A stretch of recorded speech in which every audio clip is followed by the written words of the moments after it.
مجید کی سب سے بڑی حجم کے اعتبار سے صورت ہے جو 40 آیات پر 40 رکوعات پر مشتمل ہے، اور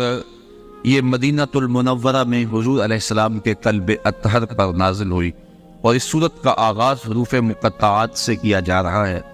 حروف مقطعات وہ ہوتے ہیں کہ جن کی تعویل اللہ کے علاوہ کوئی نہیں جانتا، لا یعلم تاویلہ الا اللہ، اس کی تعویل اللہ ہی جانتا ہے، اس کا رسول ہی جانتا ہے۔ ہاں علماء نے اس پر گفتگو کی ہے، الف سے مراد اللہ، لام سے مراد جبریل امین، اور میم سے مراد مصطفیٰ کریم صلی اللہ علیہ وسلم کی ذات ستودہ صفات۔ ویسے یہاں ایک خوبصورت بات لکھی ہے شاہ عبدالعزیز محدث دہلوی، وہ فرماتے ہیں الف سے مراد اللہ، بات تو سمجھ میں آتی ہے، اور میم سے مراد محمد صلی اللہ علیہ وآلہ وسلم۔ علماء فرماتے ہیں الف سے مراد اللہ ہے، لام سے مراد جبریل ہے، میم سے مراد محمد صلی اللہ علیہ وآلہ وسلم ہے۔ تو یہ باقی دو چیزیں تو سمجھ میں آ گئی، لیکن جبریل تو جیم سے ہوتا ہے، لام سے تو نہیں ہوتا۔ تو پھر خود فرماتے ہیں کہ عرب میں چونکہ غلام و آقا کا ماجرا تھا، تو جب وہ اس طرح لکھتے تھے تو جو آقا کا نام تھا اس کا پہلا حرف لکھتے تھے، غلام کے نام کا آخری حرف لکھتے تھے، تو گویا جبریل کے کو جیم سے نہیں لکھا، لام سے لکھا ہے، قرآن کھولتے ہی پتہ چل جائے کہ جبریل میرے نبی کے در کا نوکر ہے۔ تو یہاں یہ فکر کہ جبریل استاد تھا، معلم تھا اور حضور شاگرد تھے، اس کی نفی قرآن کھولتے ہی ہو گئے، یہ اس کو جیم سے نہیں لکھا گیا، اس کو لام سے لکھا گیا ہے۔ تو کہا الف لام میم ذالک الکتاب لا ریب فیہ، یہ وہ بابرکت بلند رتبہ کتاب قرآن مجید ہے جس میں کوئی شک نہیں، دنیا کی کوئی کتاب آپ کو نہیں ملے گی،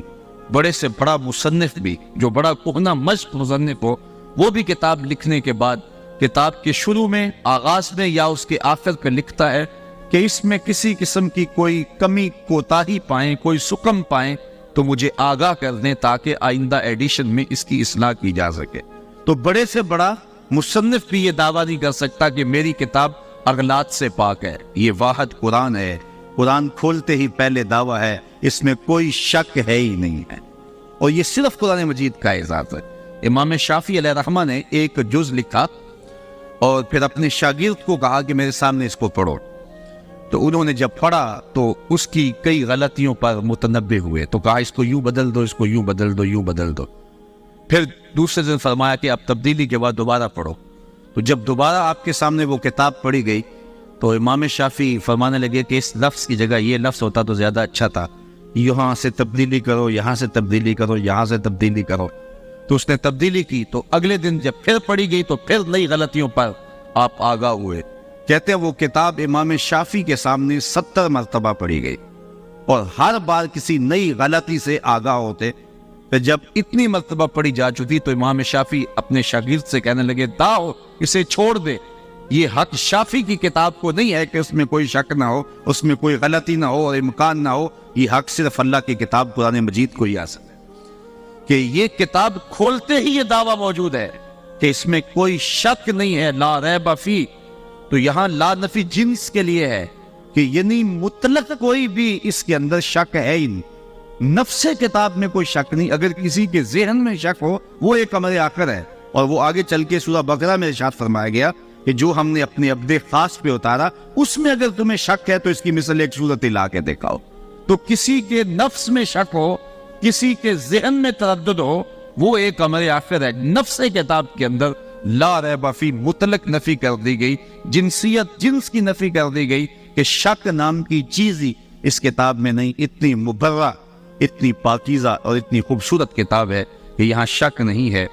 ہدی للمتقین، اور یہ کتاب ہدایت ہے ڈر والوں کے لیے۔ جو متقی ہے، تقوی کا لفظ جو ہے وہ قرآن مجید میں تقریباً 33 دفعہ موجود ہے، اور یہ لفظ ایسا ہے جس سے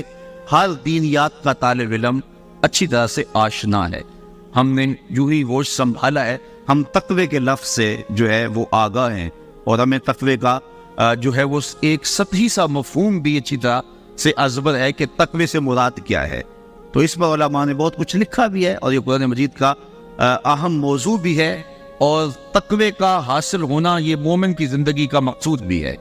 تو اس تقوی کو سمجھ لینا چاہیے کہ یہ تقوی کیا ہے، اور تقوی کے حاملین ہی متقی کہلاتے ہیں، تو متقیوں کے لیے یہ کتاب سراپا ہدایت ہے۔ تو اس پر اہل علم نے بہت کچھ لکھا۔ کسی نے کہا کہ نیکنے کے بعد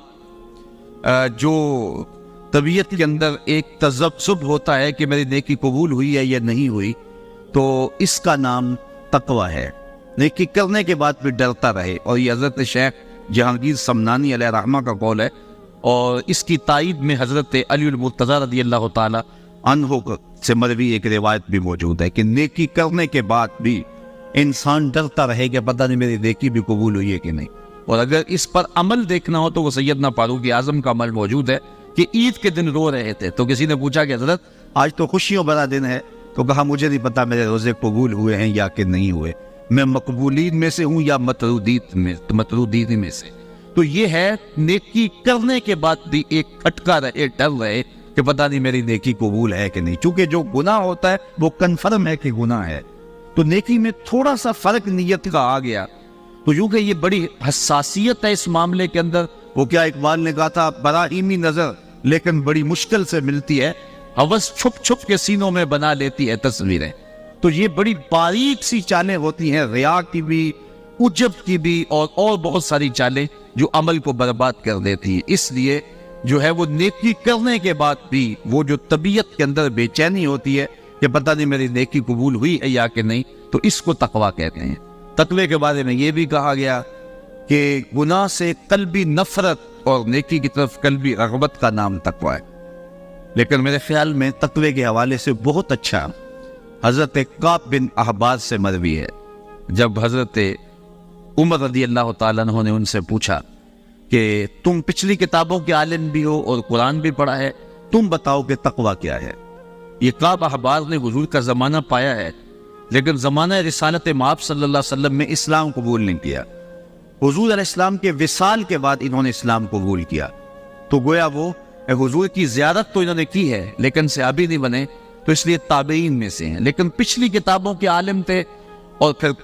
جب اسلام کو پڑھا تو پھر اسلام کے بھی عالم ہوئے۔ تو یہ بڑے اہم شخص تھے اس اعتبار سے، اور صحابہ ان سے کچھ امور کے اندر رجوع کرتے تھے